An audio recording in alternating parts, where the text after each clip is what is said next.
मित्रांनो, दरवर्षी गव्हर्नमेंट असेल किंवा प्रायव्हेट असेल तर या सगळ्या कॉलेजेसचे कट ऑफ्स एकतरी वाढत असतात किंवा कमी होत असतात। काही असे फॅक्टर्स आहेत ज्याच्यावरती कट ऑफ्स हे डिपेंड असतात। याच्यामध्ये पहिलं कारण आहे ते म्हणजे नीटचा जो पेपर आहे तो रिलेटिव्हली मागच्या वर्षीपेक्षा अवघड होता का सोपा होता, त्याचबरोबर मागच्या वर्षीपेक्षा किती मुलं यावर्षी वाढलेले आहेत व त्याचबरोबर अजून एक फॅक्टर कन्सिडर केला जातो तो म्हणजे मागच्या वर्षीपेक्षा किती सीट्स किंवा किती नवीन कॉलेजेस यावर्षी ॲड झालेले आहेत। त्याचबरोबर मागच्या वर्षीपेक्षा एखादं कॉलेज कमी झालं आहे का यावरती सुद्धा कट ऑफ्स हे डिपेंड असतात। सरासरी दरवर्षी महाराष्ट्रामध्ये 2 तरी कॉलेजेस हे नवीन ॲड होतात, पण यावर्षीचा जर विचार करायला गेला तर ऑल इंडियामधून साधारणतः 112 नवीन कॉलेजेस ॲड होण्याची शक्यता आहे व 58 असे कॉलेजेस आहेत ज्यांची इनटेक कॅपॅसिटी वाढू शकते। इनटेक कॅपॅसिटी म्हणजे काय? फॉर एक्झाम्पल एखादं गव्हर्नमेंट मेडिकल कॉलेज आहे, तिथं 100 सीट्स आहेत, तर त्या 100 सीट्सला त्या कॉलेजची इनटेक कॅपॅसिटी असं म्हणलं जातं। हे जे 112 नवीन कॉलेजेस यावर्षी ॲड होणार आहेत याच्यामध्ये जवळपास 8 कॉलेजेस हे एकट्या महाराष्ट्रातले आहेत।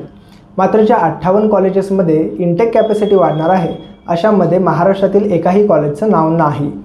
सो हे जे नवीन 8 कॉलेजेस ॲड होणार आहेत तर त्याच्याबद्दल आपण थोडंसं बघूया। तर या 8 कॉलेजेसमध्ये जवळपास 5 कॉलेजेस हे गव्हर्नमेंट MBBSचे ॲड होणार आहेत व 3 कॉलेजेस हे प्रायव्हेट MBBSचे असणार आहेत।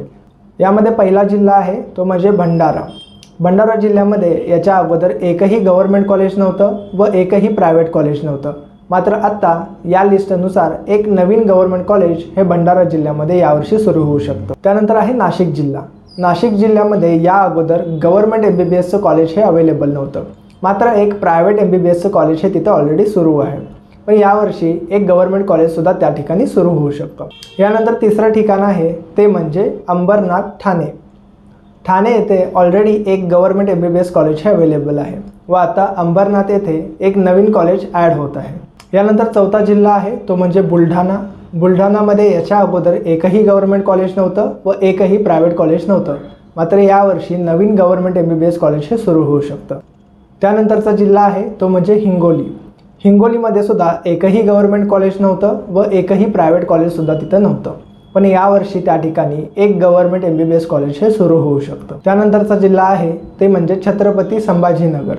आता छत्रपती संभाजीनगरमध्ये ऑलरेडी एक गव्हर्नमेंट MBBS कॉलेज हे कार्यरत आहे व त्याचबरोबर आत्ता एक प्रायव्हेट कॉलेजसुद्धा त्या ठिकाणी सुरू होऊ शकतं। त्यानंतरचा जिल्हा आहे तो म्हणजे अकोला। आता अकोला येथे ऑलरेडी एक गव्हर्नमेंट MBBS कॉलेज हे अवेलेबल आहे व आत्ता एक नवीन प्रायव्हेट MBBS कॉलेज हे त्या ठिकाणी सुरू होऊ शकतं। यानंतर शेवटचा जिल्हा आहे तो म्हणजे पालघर। पालघरमध्ये ऑलरेडी एक प्रायव्हेट MBBS कॉलेज हे अवेलेबल आहे व त्या ठिकाणी आत्ता अजून एक प्रायव्हेट MBBS कॉलेज हे सुरू होऊ शकतं।